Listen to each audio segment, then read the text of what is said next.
তপন ব্লকের ৬ নম্বর চণ্ডীপুর গ্রাম পঞ্চায়েতের প্রত্যন্ত গ্রামাঞ্চলে অবস্থিত হলিতানা উচ্চ বিদ্যালয়। এই বিদ্যালয়ে কাকনা গ্রাম সহ আশেপাশে এলাকা থেকে বহু ছাত্রছাত্রী প্রতিদিন পড়তে আসে, কিন্তু ওই গ্রাম থেকে স্কুল পর্যন্ত যাওয়ার একমাত্র রাস্তার বেহাল অবস্থা।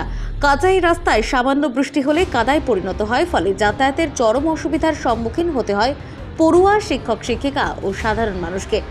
গত কয়েকদিনের বৃষ্টিতে রাস্তার পরিস্থিতি আরও খারাপ হয়ে পড়েছে। এমন অবস্থায় শনিবার বিদ্যালয়ের শিক্ষক, পড়ুয়া ও অভিভাবকেরা একত্রিত হয়ে রাস্তার বেহাল দশা নিয়ে তীব্র ক্ষোভ প্রকাশ করেন। অভিযোগ, দীর্ঘদিন ধরেই রাস্তাটি পাকা করার দাবি জানানো হলেও এখনও পর্যন্ত প্রশাসন কিংবা পঞ্চায়েত স্তর থেকে কোনো স্থায়ী সমাধান মেলেনি। এ বিষয়ে দুই স্কুল ছাত্রী জানান তাদের দুর্ভোগের কথা। আমাদের দাবি আমাদের রাস্তা করতে হবে। আমরা বেশিরভাগ দিনই আমরা স্কুল যেতে পারি না, স্কুলের পড়াশোনা কিছুই করতে পারি না। আমরা বেশিরভাগ দিনই পুরো যেতে যেতে পড়ে যাই, ভিজে যাই। বেশিরভাগ দিন এই জায়গাটাতে আমরা যেতেই পারি না, ফলে ঘুরে যেতে হয়। আমরা স্কুল যেতে পারি না। আমাদের একটাই দাবি, শুধুমাত্র আমাদের রাস্তা চাই। তাই দাবি যে আমাদের রাস্তা চাই। প্রথমত আমরা যদি স্কুল যাই আর আসার সময় যদি বৃষ্টি হয়ে যায়, তাহলে আমরা আর আসতেই পারি না।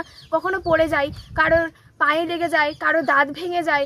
এই রকম করে আমরা কিন্তু স্কুলে যেতে পারি না। তার ফলে আমাদের স্কুলের পড়াশোনাগুলো কিন্তু আর কিছুই করা যায় না।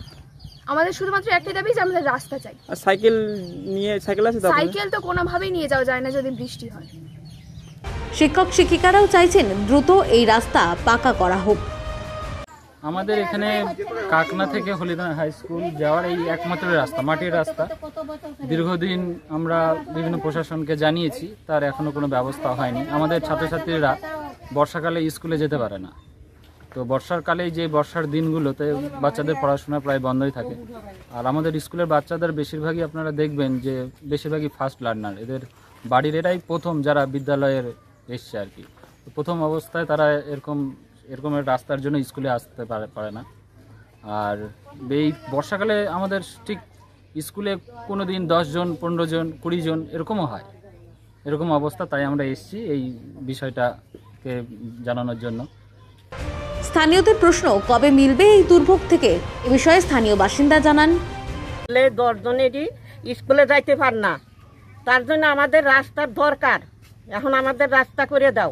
আপনি কাউকে প্রশাসন লেভেলে কাউকে জানিয়েছিলেন? প্রশাসনকে আমি জানাই নাই। অনেকবার বলা হয়েছে, অনেকবার এরা বলছে তো সবাই, কাজ হয় নাই। তপন থেকে বিশেষ প্রতিবেদন, নিউজ টুডে।